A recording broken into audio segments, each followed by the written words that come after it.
Welcome, all of you, dear children.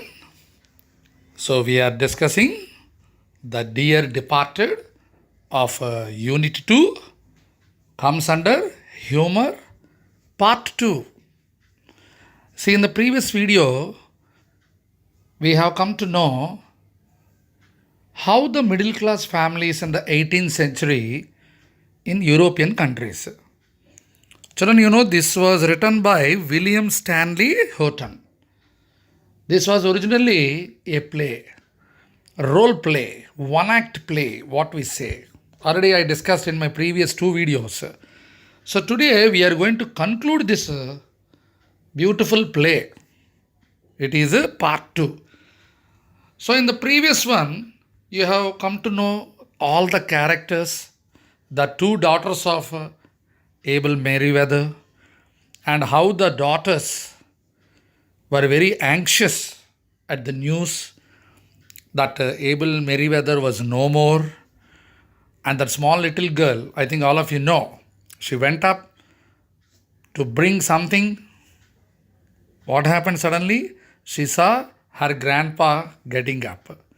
And she came running and told everybody. By the time the younger daughter, she came already because the telegram was sent. Those days, no phone calls, no. So already Mr. and Mrs. Slater, they are already living with Abel Merriweather.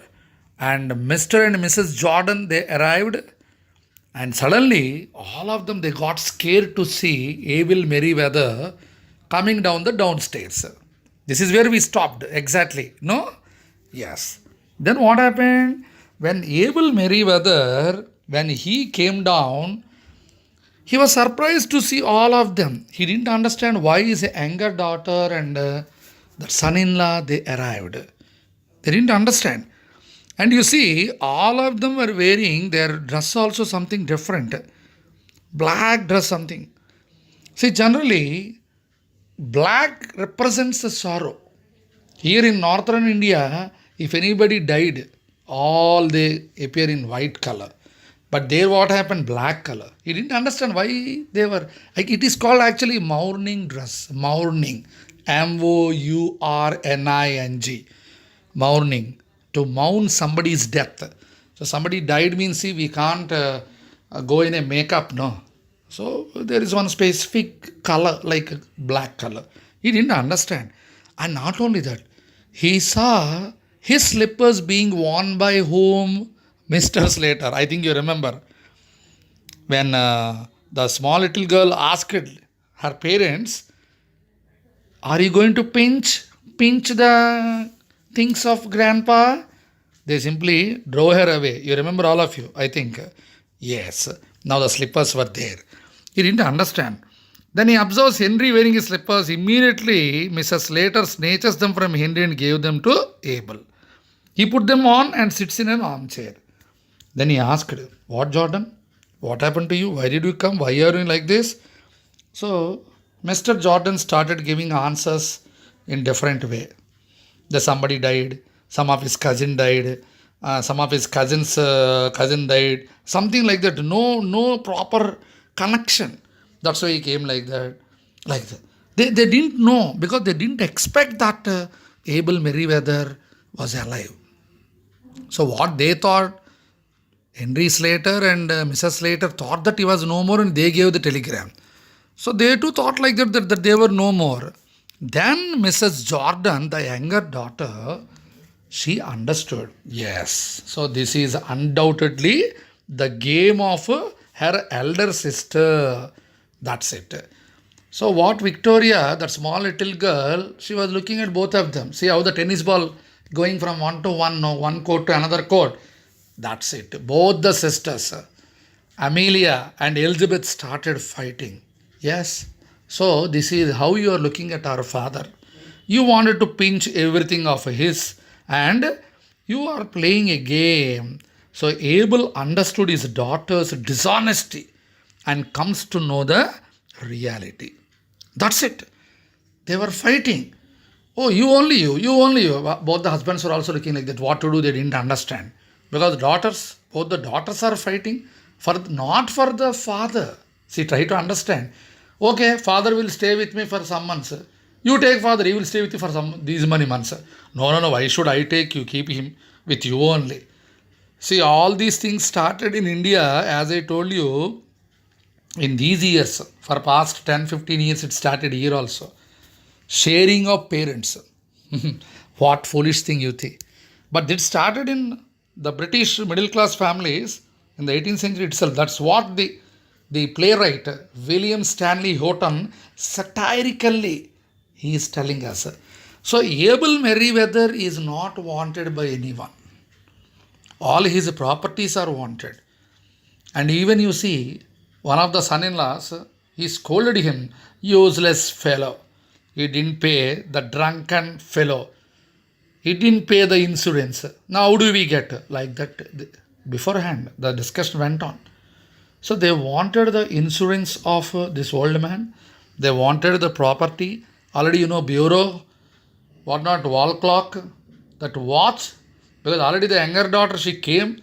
That time only she said, Sister, okay, Elizabeth started telling that watch was promised to my son, Jimmy. Okay, already father promised. So, like that, what is happening now? This is for you, that is for you. Sharing is going on. No, no, I want that also.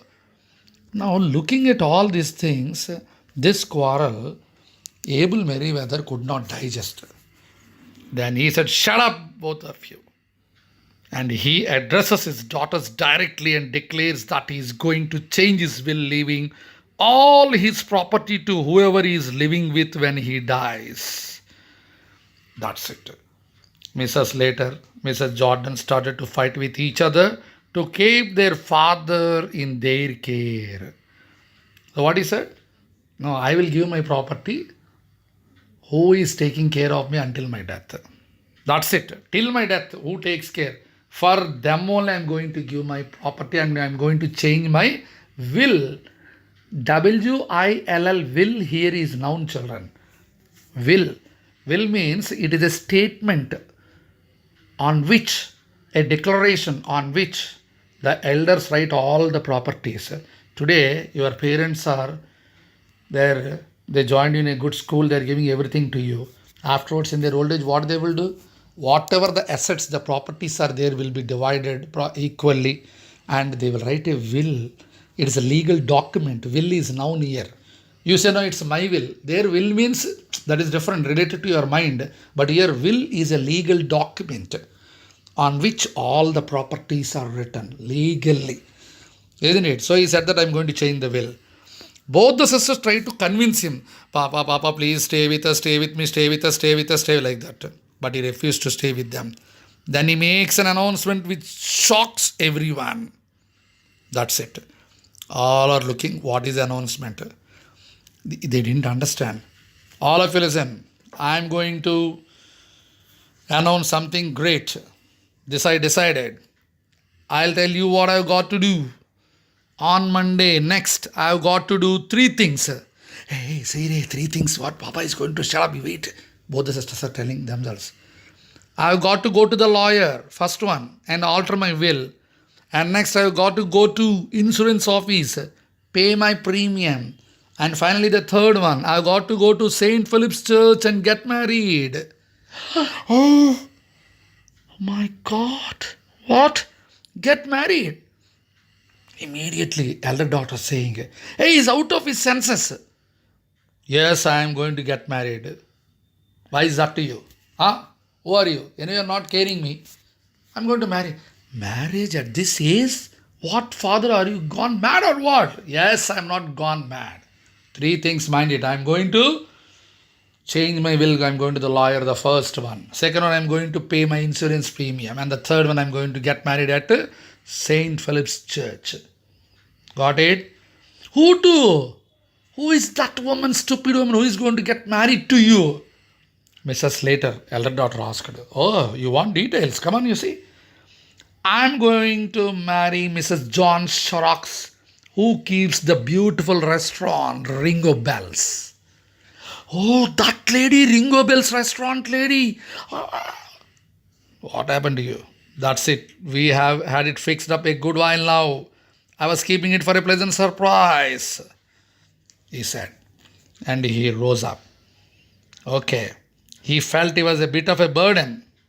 All these days I'm a burden to you. Don't worry. But she is very glad to look at me.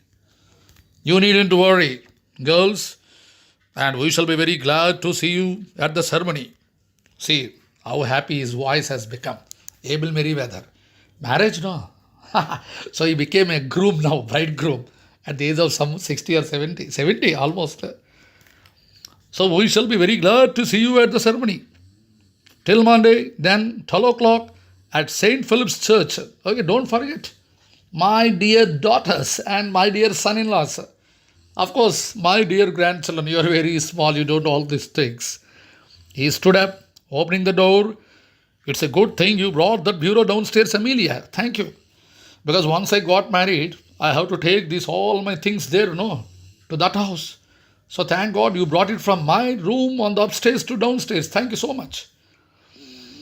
And it will be handier to carry it across to the Ringo Bells on Monday. So where the restaurant is there only our house. Beautiful house. So I'm going to shift all my property there, Ringo Bells. Isn't it? Thank you all of you. Please do come to my ceremony. Okay, bye. Saying so, Abel Merriweather, he slowly goes out.